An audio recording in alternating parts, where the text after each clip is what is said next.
Olá a todos, sejam bem-vindos a mais uma aula. Hoje nós vamos falar sobre a célula vegetal, seus cloroplastos e o processo de fotossíntese. Bom, vamos começar falando sobre o reino vegetal, que muito nos interessa por ser dos principais tipos de célula que contém cloroplastos. Nós temos uma grande diversidade de plantas e durante o processo evolutivo nós podemos verificar aqui a partir de milhões de anos atrás, nessa escala, nós tivemos primeiramente o surgimento de algas verdes no mar como seres clorofilados, depois as briófitas, que são plantas que vivem em regiões com maior quantidade de água, mas já são terrestres e não têm um sistema vascular muito bem desenvolvido. Então, a partir disso, surgiram as primeiras plantas vasculares, que nós podemos dividi-las em pteridófitas e plantas com sementes. As pteridófitas não têm sementes, mas já têm vascularização. Já nas plantas com sementes, nós temos as que têm as sementes nuas, ou seja, sem frutos, nós chamamos elas de gimnospermas. E as plantas que têm a semente envolvida em uma caixa, nós chamamos essa caixa de fruto. Então, nós temos as angiospermas. Como a gente pode classificar as plantas? Então, a gente vai pegar o reino plantas e dividir em plantas vasculares e avasculares.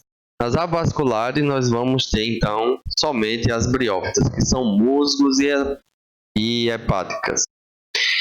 Já nas vasculares, nós temos sem sementes, as pteridófitas, e com sementes, a gente tem sem frutos, gimnosperma, e com frutos, angiosperma.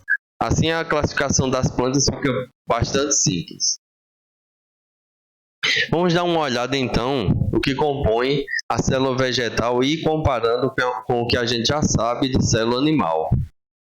Então, primeiramente, nós temos uma parede celular. Essa parede celular envolve a membrana plasmática. É uma proteção externa, assim como muitos procariotos têm também parede celular e já vimos anteriormente.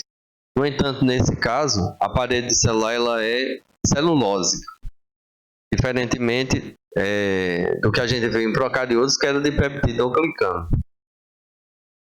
Então, nós temos aqui o esquema da parede celular, mostrando onde ela fica, envolvendo a membrana celular e no espaço de conexão entre algumas paredes celulares é possível que a gente tenha espaço em branco. Novamente, a gente tem aqui a parede celulósica, né? Ela é composta de celulose, mas também a gente vai ter proteínas e açúcares ali fazendo parte dessa parede, tornando uma parede celular muito resistente. Então, nós temos aqui uma miofibrila de celulose, mostrando que são fibras com orientações determinadas. Muitas vezes essa determinação da orientação depende de como acontece o crescimento dessa célula vegetal. Então, no modelo que a gente tem no Alberts, a gente tem aqui a distribuição dessa parede celular contendo fibras de celulose, aqui em verde, entrelaçadas, pectina distribuída aqui, dando uma ligação entre essas fibras de celulose. Aqui do lado mais externo nós temos a lamela média e aqui a gente tem o contato dela com a membrana plasmática. Então, essa é uma estrutura comum a todas as paredes celulares vegetais. E essa celulose, como nós já vimos anteriormente, ela é um polímero de glicose unidos por ligação beta, por estar na posição trans, beta 1,4, ligando o carbono 1 de uma glicose com o carbono 4 da outra glicose. Então, nós temos muita glicose naquelas paredes celulares. No entanto, o ser humano não consegue digerir essa parede celulosa por não ter enzimas que quebrem a pectina ou enzimas que quebrem a ligação beta-1,4. A membrana plasmática é muito semelhante à membrana plasmática dos animais. Então aqui nós temos já destacado parede celular e membrana plasmática. O citoplasma, que é também semelhante ao da célula animal, com a diferença de que o vacúolo reduz muitas vezes o espaço desse citoplasma. Mas em células animais nós também temos isso no adipócito. Aqui nós temos o destaque para o núcleo da célula vegetal, e esse núcleo vai ter também nucleolo, membrana nuclear, tudo isso semelhante à célula animal. Retículo endoplasmático, aqui com destaque para o retículo endoplasmático rugoso, próximo do núcleo, contendo ribossomos aderidos à sua membrana externa. O complexo de Golgi, que vem logo próximo do retículo endoplasmático, com sua face cis, e sua face trans voltada para a membrana da célula vegetal. Então, muitas células vegetais trabalham com empacotamento, síntese e distribuição de substância para outras células. O complexo de Golgi é muito importante nesse tipo celular. A mitocôndria também vai realizar a respiração celular e o ciclo de Krebs. Vai captar o piruvato que vai ser produzido no citoplasma a partir da glicólise e vai realizar a produção do ATP a partir desse piruvato.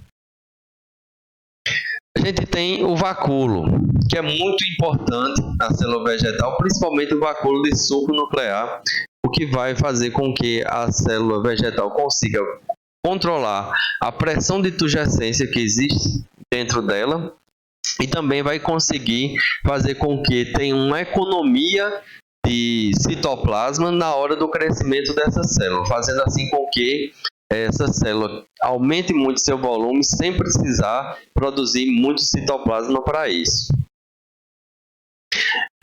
Os plastídeos, nós temos aqui, por exemplo, leucoplasto, mas tem também cloroplasto.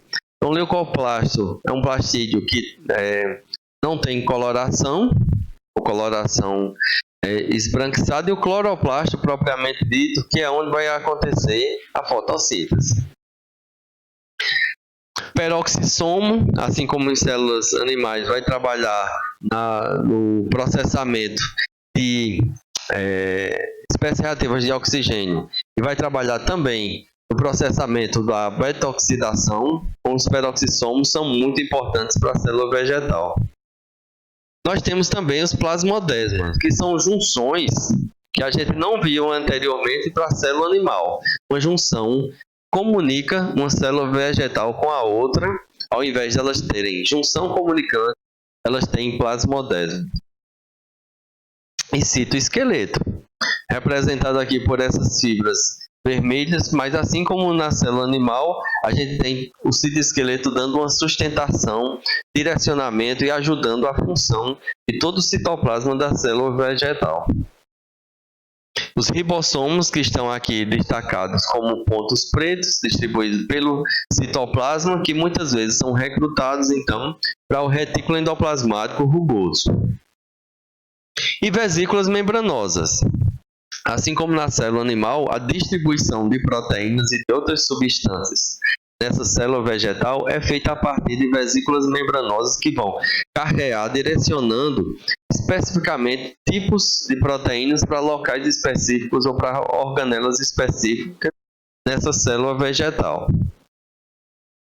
Aqui nós temos um destaque na página 783 do Biologia Molecular da Célula, e um desenho esquemático de uma folha mostrando a epiderme superior e a epiderme inferior, que são células sem cloroplasto, somente proteção para aquele conjunto de células da folha. E aí a gente tem várias camadas de células contendo, aqui em destaque, o núcleo e o cloroplasto em verde. Quando a gente começa a mostrar isso amplificado em uma célula em vivo, não mais desenho esquemático, nós temos aqui o cloroplasto. Quando ampliado via micrografia eletrônica, nós temos aqui a demonstração do grande vacúolo da célula vegetal de uma parede celular que vai proteger essa célula vegetal, seu núcleo e seus cloroplastos que estão aqui destacados na periferia dessa célula, seu citoplasma que está comprimido para a periferia. Quando a gente faz uma ampliação disso, a gente vê aqui a organização interna das membranas internas desse cloroplasto, mostrando aqui o envelope do cloroplasto, os tilacoides e as granas, que a gente vai já verificar isso com mais detalhe. Então aqui a gente tem destaque para a distribuição desse cloroplasto na célula vegetal, o seu vacúolo e todas as outras estruturas citoplasmáticas parecidas com uma célula animal. Um destaque aqui, dois elementos que a gente facilmente pode destacar uma célula vegetal é a parede celular e o seu cloroplasto. Esse cloroplasto ele surgiu para as células eucarióticas um pouco depois da mitocôndria e passou a se tornar também um processo simbiótico, uma organela citoplasmática. Então a célula eucariótica primitiva, que tinha DNA no seu interior e depois esse DNA foi confinado por uma membrana, essa célula entrou em contato com a mitocôndria e a partir do processo de simbiose que já vimos anteriormente, a gente teve então a mitocôndria utilizando o oxigênio na produção de alimento desse organismo. Mas em algum momento começou a ganhar destaque as células que poderiam ser fotossintetizantes, que poderiam ser autótrofas. Então, um procarionte de vida livre, como a cianobactéria, entrou em contato com essa célula que já tinha núcleo e mitocôndria e passou então a formar um organismo que contém cloroplasto. Cloroplasto e mitocôndria, os dois ao mesmo tempo. Então, a célula vegetal ela é capaz de utilizar a luz do sol em um processo onde ela consegue fixar o carbono da atmosfera e produzir a glicose, enquanto que a mitocôndria pode usar o produto da degradação dessa glicose para produzir muito ATP para essa célula. Então ela tem trabalhos na fase de claro e escuro e ela consegue sobreviver sem nenhuma outra fonte externa de nutrientes. Bom, os cloroplastos, para que eles servem? Eles são células fotossintéticas presentes nos organismos fotossintetizantes.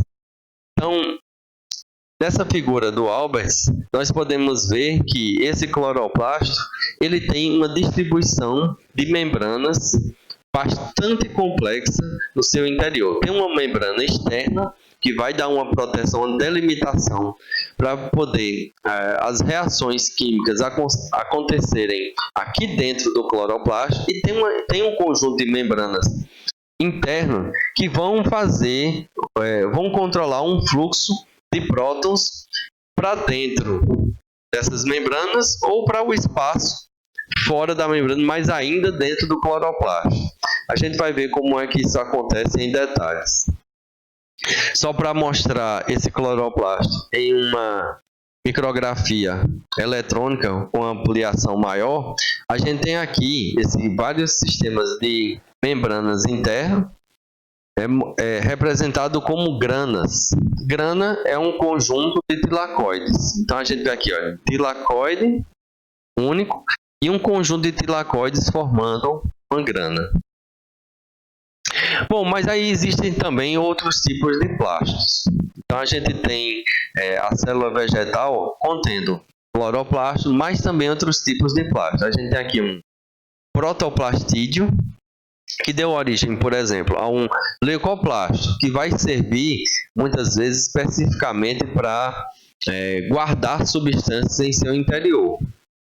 O cloroplasto, propriamente dito, que é quem vai realizar a fotossíntese, e o cromoplasto, um plastídeo que vai acumular pigmentos e que vai conferir cor às plantas. Por exemplo, a pétala de uma flor, ela tem muitos cromoplastos e algumas têm cromoplastos de diferentes cores, fazendo assim com que essa pétala ela fique colorida.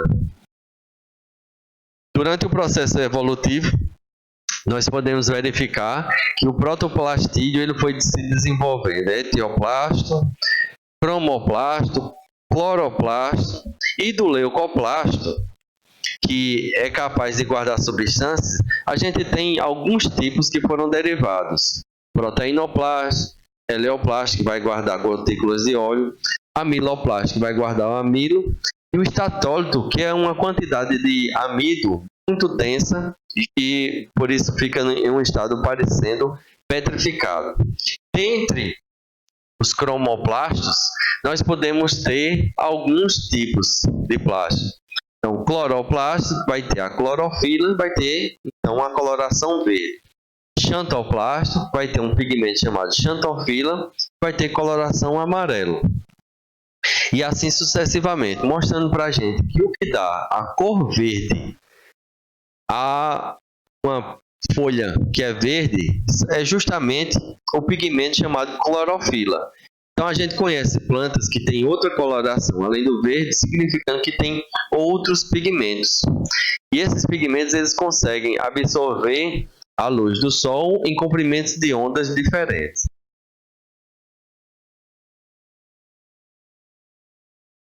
Vamos ver agora um vídeo, uma animação que mostra claramente para a gente como é que é a distribuição desses plásticos, dos cloroplastos principalmente, dentro de uma célula vegetal.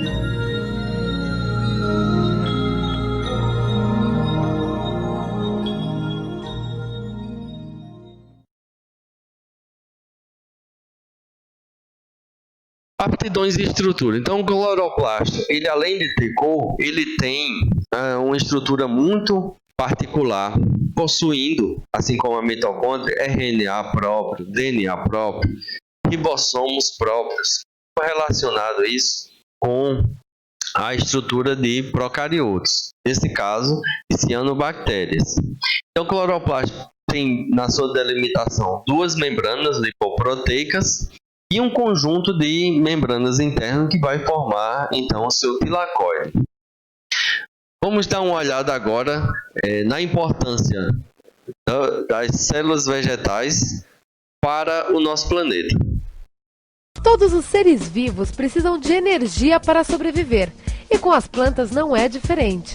Você sabe como elas fazem para suprir suas necessidades metabólicas, crescer e se reproduzir? A resposta é fotossíntese. A fotossíntese é um processo através do qual as plantas capturam a energia solar e transformam-na em energia química. É por isso que as plantas são chamadas de seres autótrofos, ou seja, são organismos que sintetizam o seu próprio alimento. Elas absorvem gás carbônico atmosférico e água e transformam-nos em glicose e oxigênio. A equação simplificada do processo seria assim: 6 moléculas de água mais 6 moléculas de gás carbônico resultam em 6 moléculas de oxigênio e 1 molécula de glicose, que é o alimento da planta. Os seres autótrofos correspondem à base da cadeia alimentar. Se não houvesse fotossíntese, não haveria alimento para a grande maioria das formas de vida que não produzem a sua própria fonte de energia, os chamados heterótrofos. A luz solar é fundamental para que o processo da fotossíntese ocorra. Ela é absorvida pelas folhas das plantas por meio dos cloroplastos, que estão localizados no interior da célula vegetal e onde está armazenada a clorofila. A clorofila é um pigmento que exerce importante função na fotossíntese e é responsável pela coloração verde das folhas. A energia solar e a clorofila, através de reações químicas, transformam a água e o gás carbônico em glicose e outros carboidratos. Os açúcares e os sais minerais são conduzidos ao longo dos canais existentes na planta para todas as suas partes.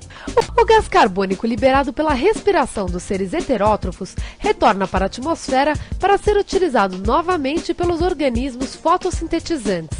A fotossíntese compreende as reações fotoquímicas que ocorrem na presença de luz e as bioquímicas que acontecem tanto em ambientes iluminados como no escuro.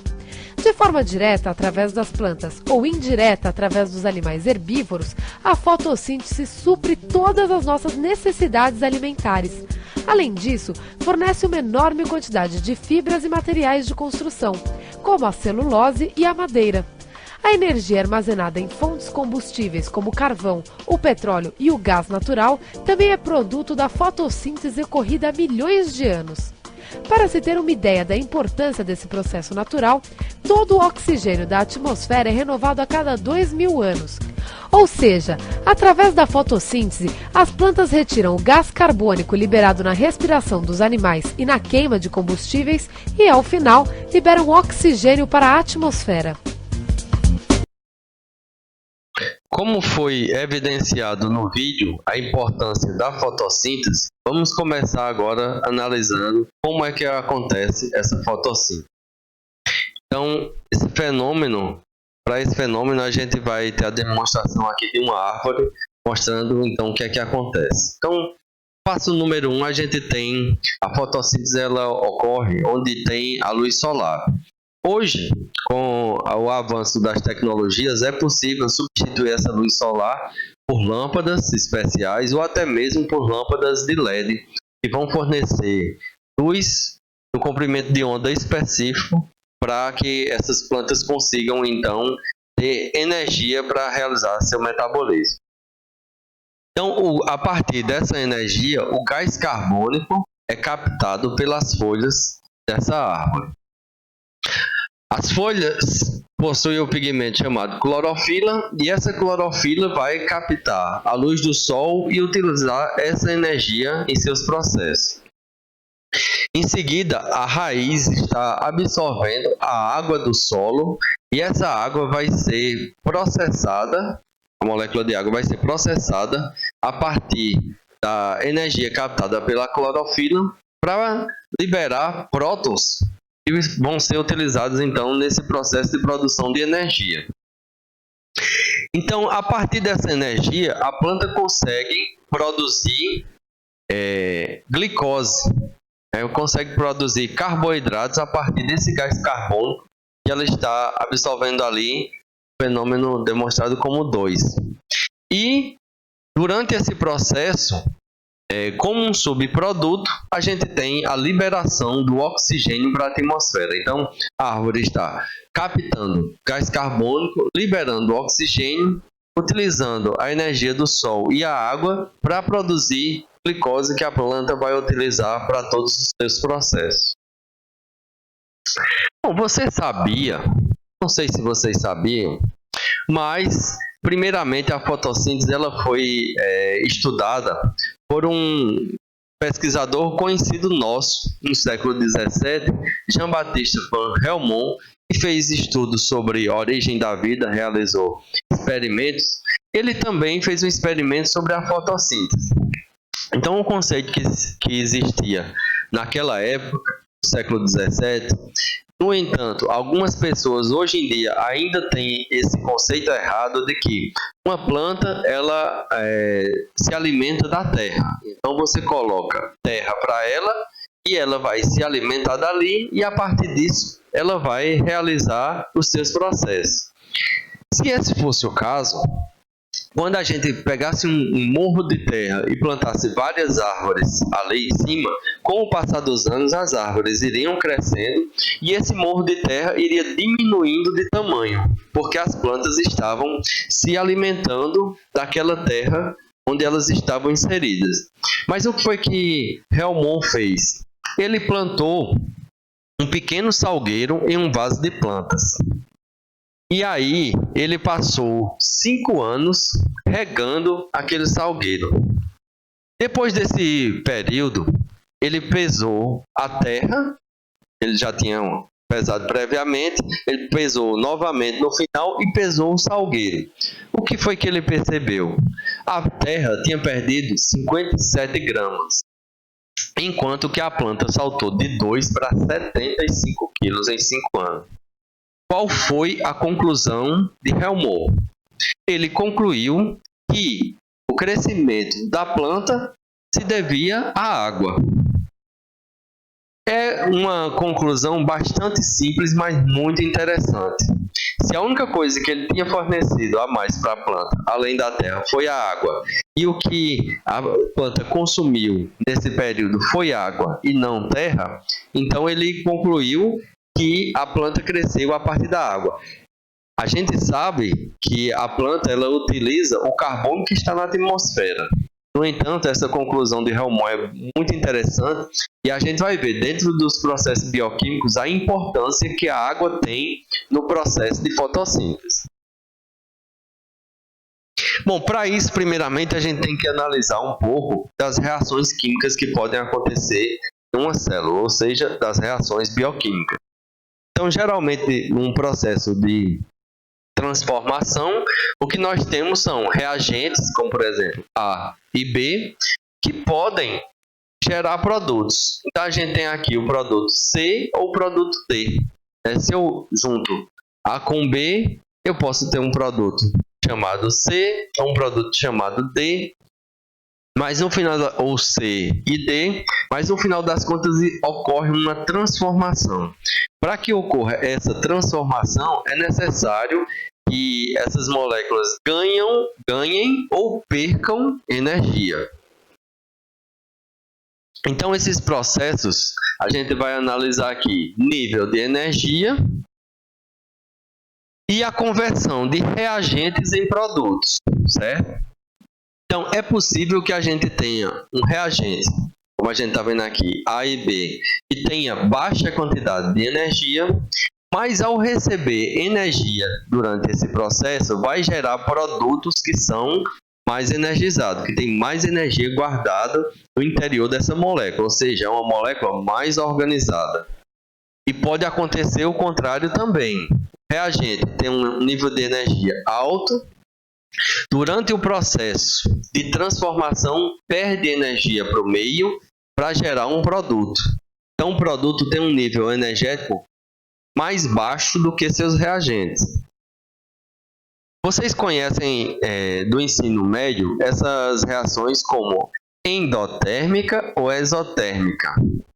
Porque nesse processo ela recebe o calor e nesse processo ela libera calor. No entanto, em processos biológicos, isso não é totalmente verdade, porque essa energia não é liberada na forma de calor, ela é liberada na forma de energia química. Então, a gente chama esse processo aqui de endergônico ou não espontâneo, e esse aqui é um processo exergônico ou espontâneo. Então, o processo exergônico ele é capaz de liberar energia durante esse processo, e essa energia pode ser utilizada em outros processos. E esse processo, se essas reações forem acopladas, essa mesma energia pode ser utilizada para fazer com que aconteça uma reação que é endergônica. No caso das células, nós temos o ATP como essa moeda energética. Então, o que é que acontece? A célula ela usa uma reação que é exergônica para liberar, então, energia nesse processo. Essa energia ela é aproveitada para converter ADP e fosfato inorgânico numa reação que é endergônica para a produção do ATP. Precisa receber energia para isso. Só que o ATP ele é distribuído pela célula e vai ser utilizado em reações exergônicas para fornecer energia dentro desses processos. Então, essa energia pode ser utilizada para fazer com que aconteça uma reação que não seria espontânea. Essa energia vai ser transferida para um outro sistema. Então, o que o ATP faz é pegar a energia de um sistema, de uma reação exergônica que aconteceria espontaneamente.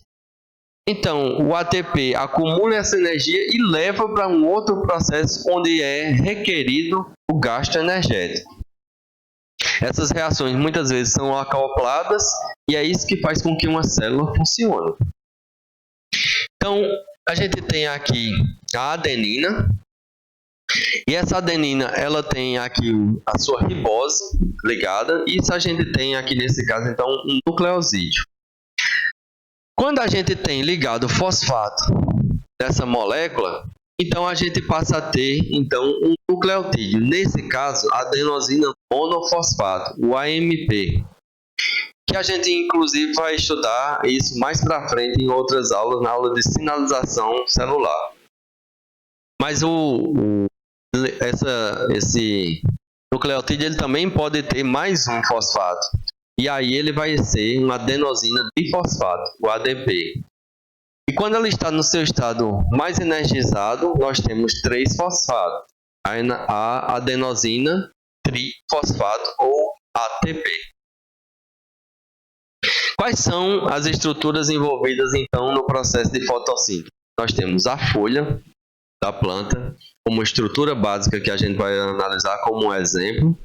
Essa folha possui no seu interior uma célula clorofilada. A gente já viu que não na camada superior nem na camada inferior, mas na parte central dessa folha a gente tem várias camadas de células clorofiladas, que tem parede celular, que tem núcleo, que tem um vacúolo, que tem cloroplasto. Esse cloroplasto ele possui no seu exterior uma bicamada fosfolipídica e no seu interior um conjunto de estruturas membranosas, como eu havia falado. Aqui membrana externa, membrana interna. O estroma é citoplasma, por assim dizer, de um cloroplasto. É a região externa onde está o DNA do cloroplasto e onde tem várias enzimas que vão trabalhar em vários processos desse cloroplasto. E a gente também tem o grano. Então, o que é o grano? O grano é um conjunto de tilacoides. Vamos dar uma olhada em como é que é esse grano. Então, a gente tem um conjunto de várias bolsas achatadas fazendo uma camada contendo várias membranas. Cada bolsa achatada dessa a gente chama de tilacoide. Na membrana do tilacoide, a gente vai visualizar, então, uma membrana bicamada fosfolipídica e que vai conter ali uma estrutura chamada complexo antena, que é um complexo que guarda algumas moléculas de clorofila. Aqui a gente tem um desenho esquemático dessa clorofila, está ali naquela posição, e a estrutura química da clorofila, para que a gente visualize em comparação com esse desenho esquemático como é que é uma molécula de clorofila, que tem vários anéis aromáticos e, portanto, conseguem captar, absorver a energia do Sol, um comprimento de onda específico. Então vamos dar uma olhada em como é que acontece esse processo dentro do cloroplasto. A fotossíntese tem lugar nos cloroplastos e é frequentemente dividida em 2 fases, uma luminosa e uma escura. A membrana dos tilacoides contém uma série de pigmentos capazes de absorver a energia luminosa proveniente do Sol, sendo o mais importante a clorofila A. Ela é encontrada em 2 tipos de complexo, o complexo antena e o centro de reação química. O conjunto destes forma um fotossistema. A membrana dos tilacoides possui 2 fotossistemas, o fotossistema 1 e o fotossistema 2. Durante a fase luminosa, uma molécula de clorofila ao absorver a energia luminosa proveniente do Sol, transfere-a para o centro de reação química. No fotossistema 2, esta energia química é utilizada para decompor a água, segundo a seguinte equação, libertando o oxigênio e gerando um fluxo de elétrons que se desloca para o fotossistema 1 através de uma série de proteínas intrínsecas, transportadoras de elétrons, e um fluxo de prótons H+, em direção ao lúmen do tilacoide, que por intermédio de uma ATPase vai dar origem a ATP. No fotossistema 1, a energia luminosa recebida pela clorofila é transferida para o centro de reação, onde é utilizada para transferir elétrons para o NADP+,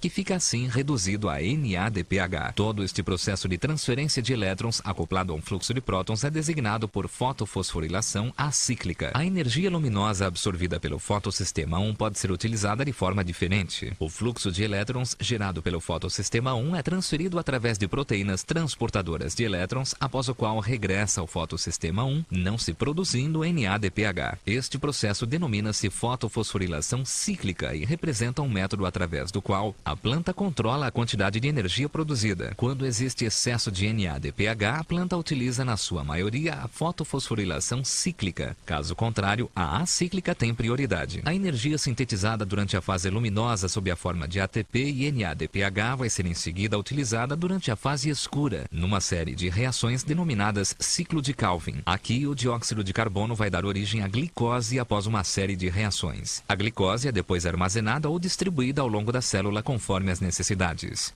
O processo inteiro foi mostrado para a gente em 2 minutos. E ele até, nesse momento, pareceu um tanto quanto confuso. Mas espero que vocês tenham entendido o começo disso, e a gente vai começar agora a destrinchar um pouco, passo a passo, como acontece esse processo. Então, a gente tem primeiramente uma equação geral. O que aconteceu ali dentro desse processo? 6 moléculas de gás carbônico mais 12 moléculas de água, com a ação da clorofila, que capta a energia luminosa e transfere para o fotossistema, a gente tem no final a produção de uma molécula de glicose, 6 moléculas de água e 6 moléculas de oxigênio. Então, a gente viu o complexo antena, fotossistema 1 ou fotossistema 2 vão trabalhar de forma semelhante. Fotossistema 1 se chama P700, porque ele absorve a luz do Sol em 700 nanômetros. Já o fotossistema 2 é o primeiro que a gente vê trabalhar dentro desse processo, o que sempre vai trabalhar. Ele usa a luz do Sol em 680 nanômetros. Por isso é chamado de P680. Então o fóton chega às clorofilas e ele vai excitando esse conjunto até que chegue no centro de reação. Quando chega no centro da reação, então começa o processo de quebra da molécula de água para a utilização dos elétrons e dos prótons dessa molécula de água. Então a gente tem aqui o fotossistema 1, P700, é responsável pela produção de NADPH, certo? E esse NADPH recebe o elétron e vai levar então para a cadeia transportadora de elétrons. Já o fotossistema 2, P680, é ele que faz a fotólise da água. Então, como ele faz a fotólise da água, é ele quem trabalha para fornecer os elétrons que vão para o fotossistema 1. Ele quebra a molécula de água e ele também libera 2 prótons e 2 elétrons nesse processo. Próton proveniente da água e o elétron também proveniente da água. Então, o trabalho do fotossistema 2 é muito importante. No caso do fotossistema 1, nem sempre a planta utiliza. Ela controla o fotossistema 1 e só utiliza esse fotossistema quando a planta precisa de NADPH. Então, a gente pode dividir esses dois processos em fotofosforilação cíclica e fotofosforilação acíclica.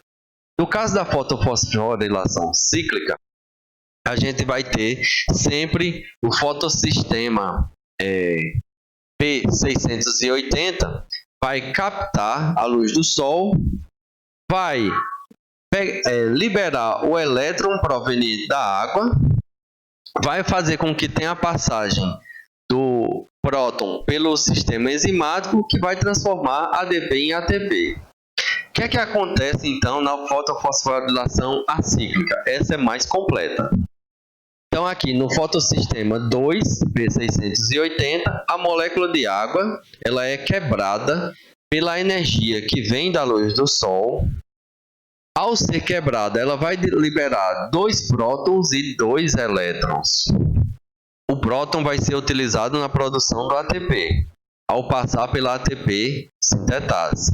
E o elétron ele vai para um aceptor primário, vai passar por uma cadeia de citocromos, e isso vai gerar energia suficiente para a síntese de ATP. Certo?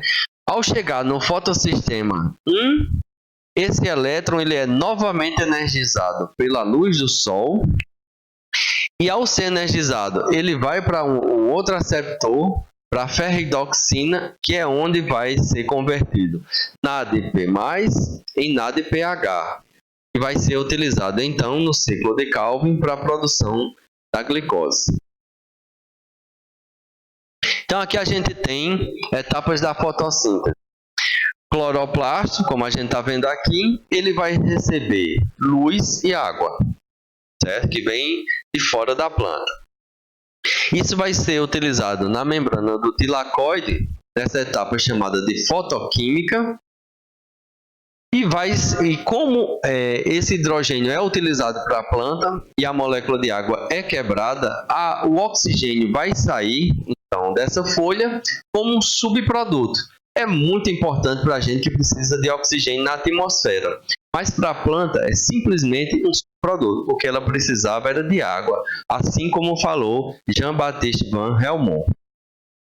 A partir desse processo fotoquímico, é possível então produzir ATP e NADPH2, que vão ser utilizados numa etapa química para fixar o gás carbônico que está na atmosfera, uma etapa que acontece no estroma da célula e que vai sempre ter troca, né? Vai ADP para a etapa fotoquímica, volta ATP.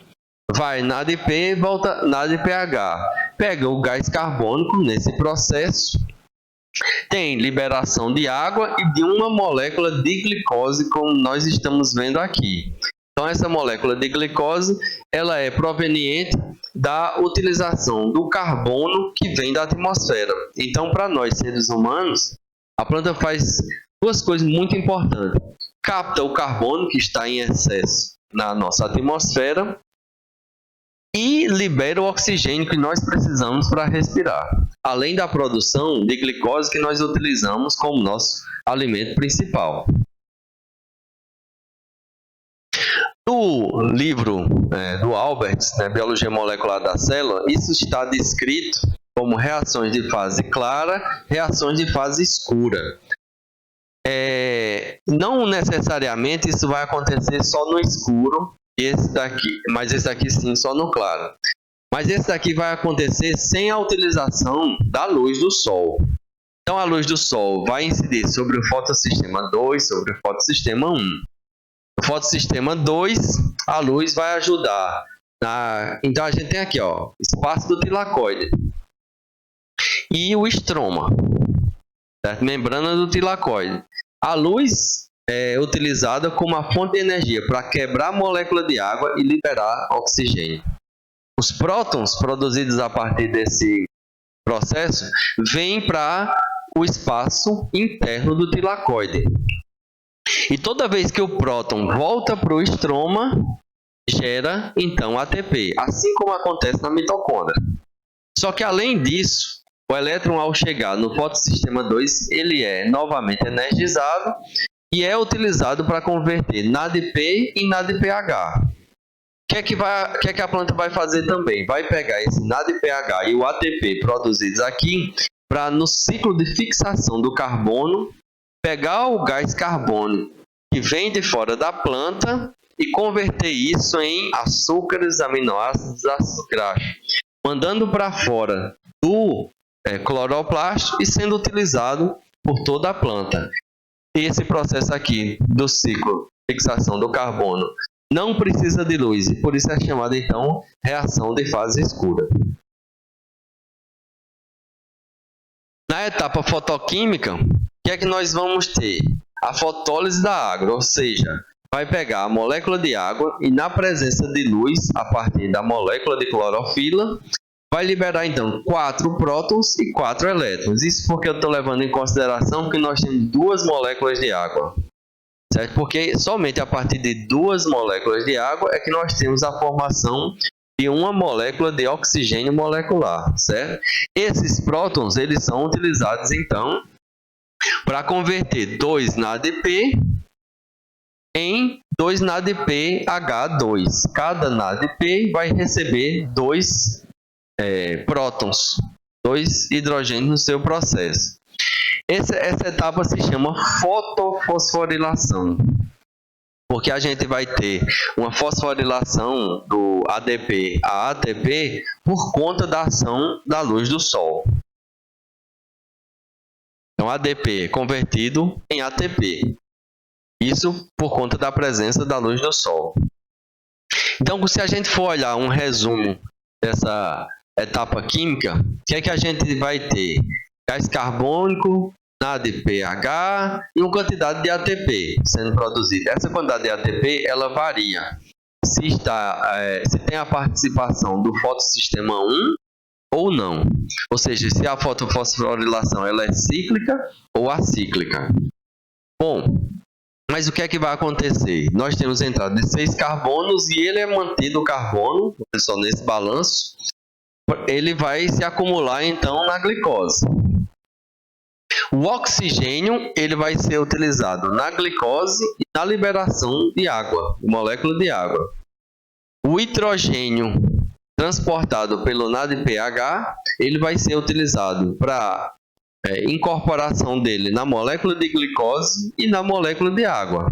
E ATP e ADP é produzido também.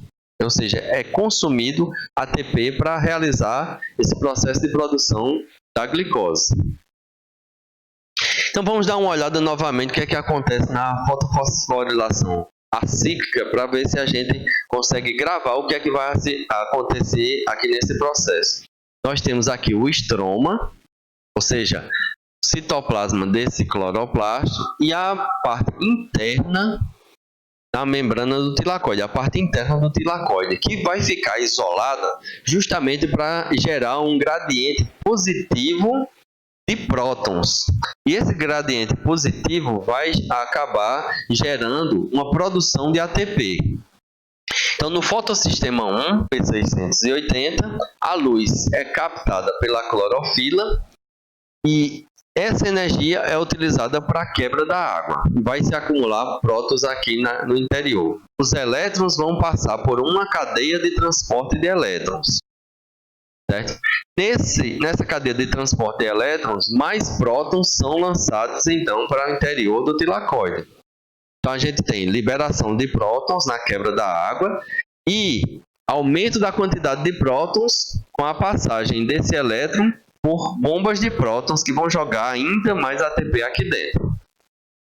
É então transportado via proteínas até chegar no fotossistema 2, onde precisa receber mais luz via clorofila, agora de 700 nanômetros, e isso vai energizar de novo esse elétron e vai ser levado de novo por uma cadeia de proteínas e vai conseguir converter no estroma o NADP mais o hidrogênio em NADPH. Na fotofosforilação acíclica, então novamente a gente tem aqui o exemplo.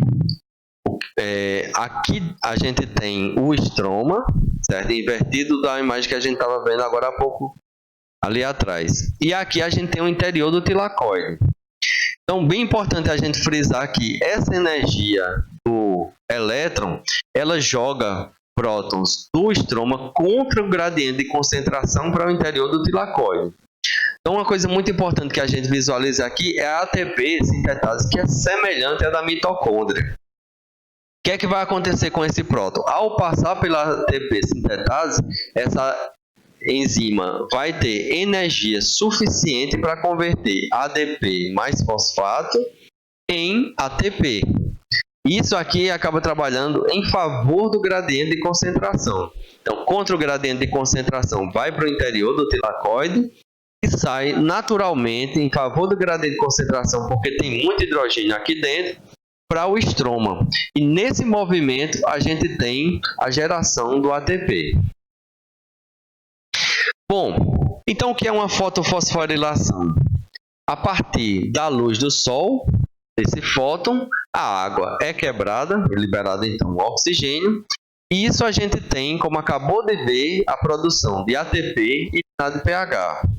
Agora, a planta vai usar isso num ciclo, certo? Parecendo ciclo de Krebs, mas esse ciclo aqui vai ser o ciclo de fixação do gás carbônico. Nesse ciclo, então, a gente tem a possibilidade da formação de moléculas que podem, por exemplo, gerar açúcar. Então, aqui a gente tem o ciclo de Calvin. Assim como foi o ciclo de Krebs, nós não vamos detalhar o que é que vai acontecer aqui em reações enzimáticas. A gente está querendo ver o que é que acontece aqui nesse processo e consegue fixar o gás carbônico em gliceraldeído 3-fosfato, certo? Então, não vamos pensar na glicose nesse momento, porque a partir desse gliceraldeído 3-fosfato é possível gerar glicose e é possível gerar outros produtos para a célula vegetal. Mas a gente tem focado sempre na glicose. Então, o que é que vai acontecer? A gente vai ter aqui o gasto de 6 ATPs, gerando 6 ADPs, e 6 NADPH, gerando 6 NADP. Então, a energia que vem é gasta aqui, o hidrogênio que vem é gasto aqui, e aí a gente tem, a partir de várias voltas do ciclo de Calvin, a possibilidade de gerar um gliceraldeído 3-fosfato, certo? A cada 3 gás carbônicos que entram, gera uma molécula de gliceraldeído 3-fosfato. E outros gliceraldeído 3-fosfato nesse processo, eles vão continuar para ser convertido e lá na frente formar moléculas que vão continuar nesse ciclo. E é por isso que é chamado ciclo. Gliceraldeído 3-fosfato, que é produzido, uma parte é desviada para a produção de açúcar, ácido graxo e aminoácido, e outra parte segue no ciclo para ajudar nesse processo enzimático na produção do gliceraldeído 3-fosfato excedente nesse processo. E existe uma correlação direta entre o cloroplasto e a mitocôndria. Certo? Vamos ver como é que isso acontece. O cloroplasto ele vai trabalhar utilizando os dois fotossistemas, o 1 e o 2. Ele vai produzir ATP e NADPH, mandar então para esse ciclo que a gente acabou de ver, ciclo de Calvin, que vai então produzir glicose. Nesse primeiro processo tem a liberação de oxigênio. E a gente lembra que quando o oxigênio ele era utilizado pela cadeia respiratória, ele recebia o elétron, a cadeia transportadora de elétrons, e gerava água. Essa água pode ser usada aqui pelos fotossistemas, justamente para utilização do hidrogênio e liberação do oxigênio. Assim como no ciclo de Krebs é produzido gás carbônico, e esse gás carbônico pode ser utilizado no ciclo de Calvin para a produção de glicose. A glicose pode gerar piruvato, que é utilizado no ciclo de Krebs. Então, tudo que a gente está vendo aqui é uma interdependência desses dois processos. No entanto, eles produzem mais ATP do que eles consomem e eles produzem mais glicose do que eles consomem. Isso beneficia a planta como um todo. Todas as funções da célula vegetal vão ser permitidas, vão ser validadas, vão ser subsidiadas pela ação dessas duas organelas que vão trabalhar, então, na parte verde da planta. Vamos dar uma olhada agora nesse vídeo de como é que a fotossíntese acontece passo a passo. Para as plantas crescerem, elas precisam de dióxido de carbono, água e energia. Os processos químicos pelos quais as plantas usam esses recursos para produzir a glicose, os blocos construtores das plantas, é chamado fotossíntese. Nesse processo, o gás oxigênio é produzido como um subproduto. A energia para a fotossíntese se origina no Sol e chega à Terra como luz solar. A luz tem uma natureza tanto de onda como de partícula. As partículas, ou fótons, são as menores unidades de luz. Os fótons oscilam ao longo do caminho e podem ser medidos como comprimentos de onda. A luz emitida pelo Sol contém fótons em um amplo espectro de comprimentos de onda, chamado de espectro eletromagnético. Organismos fotossintéticos usam uma porção pequena do espectro eletromagnético, chamado luz visível. Esses organismos contêm pigmentos que facilitam a captura de comprimentos de onda da luz no espectro visível. A cor dos pigmentos se origina dos comprimentos de onda que são refletidos. Plantas são verdes porque refletem os comprimentos de onda amarelo e verde. Os comprimentos de onda vermelho e azul são absorvidos por esses pigmentos e provêm a energia que é usada na fotossíntese. Dentro de organismos eucarióticos fotossintéticos, também conhecidos como fotoautotróficos, as reações químicas da fotossíntese ocorrem dentro das células em estruturas especializadas conhecidas como cloroplastos. A fotossíntese consiste em duas sequências de reações, as reações dependentes de luz e o ciclo de Calvin. Dentro dos cloroplastos existem pequenas estruturas em forma de disco chamadas tilacoides, as quais são rodeadas pelo fluido que preenche o cloroplasto, chamado estroma. As reações que sintetizam glicose, o ciclo de Calvin, ocorrem no estroma. As reações dependentes de luz ocorrem no tilacoide. É aqui o início da conversão da energia luminosa em energia química. Na maioria dos organismos fotossintéticos, os tilacoides contêm pares de fotossistemas, chamados de fotossistema 1 e fotossistema 2, que trabalham em sequência para produzir a energia que posteriormente será usada no estroma para produzir açúcares. Os fotossistemas do tilacoide consistem em uma rede de moléculas de pigmentos acessórios e clorofila, as moléculas que absorvem os fótons de luz. Nas moléculas de pigmentos, a energia luminosa absorvida excita os elétrons para uma órbita mais externa. Os fotossistemas canalizam a energia de excitação absorvida pelas moléculas de pigmentos para uma molécula de clorofila do centro de reação, a qual então irá passar os elétrons por uma série de proteínas localizadas na membrana do tilacoide. Os fótons de luz atingem os fotossistemas 1 e 2 simultaneamente. Nós iremos examinar o que acontece com os fótons que atingem o fotossistema 2 primeiro. Os elétrons energizados passam do centro de reação para uma cadeia de transporte de elétrons. Os elétrons perdidos pelo fotossistema 2 são substituídos por um processo chamado de fotólise, que envolve a oxidação de uma molécula de água, produzindo elétrons livres e gás oxigênio. Enquanto o gás oxigênio é um subproduto da fotossíntese, este é importante para as vias da respiração celular. À medida que os elétrons passam pela cadeia de transporte de elétrons, a energia do elétron é usada para bombear íons de hidrogênio do estroma para o tilacoide, criando um gradiente de concentração. Esse gradiente permite o funcionamento de uma proteína chamada ATP sintase, que fosforila o ADP para ATP. Os elétrons de baixa energia que saem do fotossistema 2 são entregues ao fotossistema 1.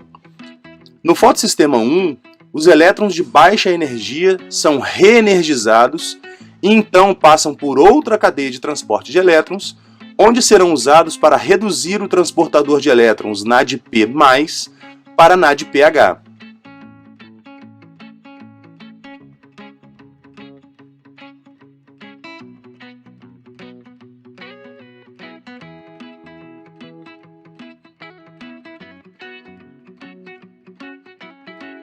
Quando os cloroplastos recebem um suprimento satisfatório de fótons, as moléculas de NADPH e ATP são rapidamente utilizadas para os processos metabólicos do estroma.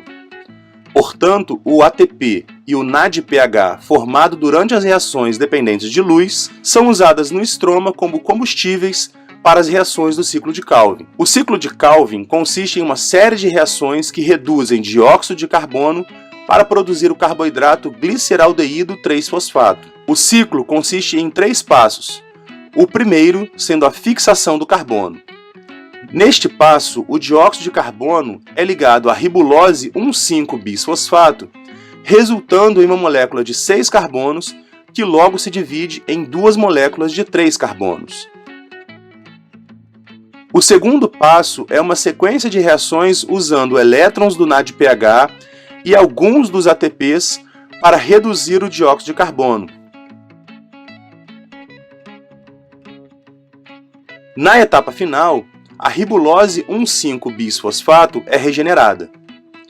Para cada 3 voltas no ciclo, 5 moléculas de gliceraldeído 3-fosfato são usadas para formar novamente 3 moléculas de ribulose 1,5-bisfosfato. O gliceraldeído 3-fosfato remanescente é então usado para fazer glicose, ácidos graxos ou glicerol. São gastas 2 moléculas de gliceraldeído 3-fosfato para produzir uma molécula de glicose-fosfato. Assim, o ciclo de Calvin precisa girar 6 vezes para produzir uma molécula de glicose. Essas moléculas podem ter o fosfato removido e uma frutose adicionada para formar a sacarose, a molécula que as plantas usam para transportar carboidratos pelo seu sistema.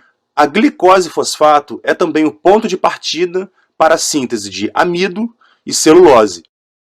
Plantas produzem açúcar para usar como moléculas de armazenamento e componentes estruturais em seu próprio benefício. Ao usar a energia do sol e as entradas de água e dióxido de carbono, as plantas são fábricas de produção de glicose. Organismos fotossintéticos são os produtores primários de glicose para o planeta. Eles também produzem oxigênio como um subproduto e servem como pilares da vida, provendo alimento e oxigênio para as complexas teias, tanto na terra quanto nos mares. Esse vídeo mostrou pra gente vários detalhes da fotossíntese, muito interessante. Mas ele não é completo.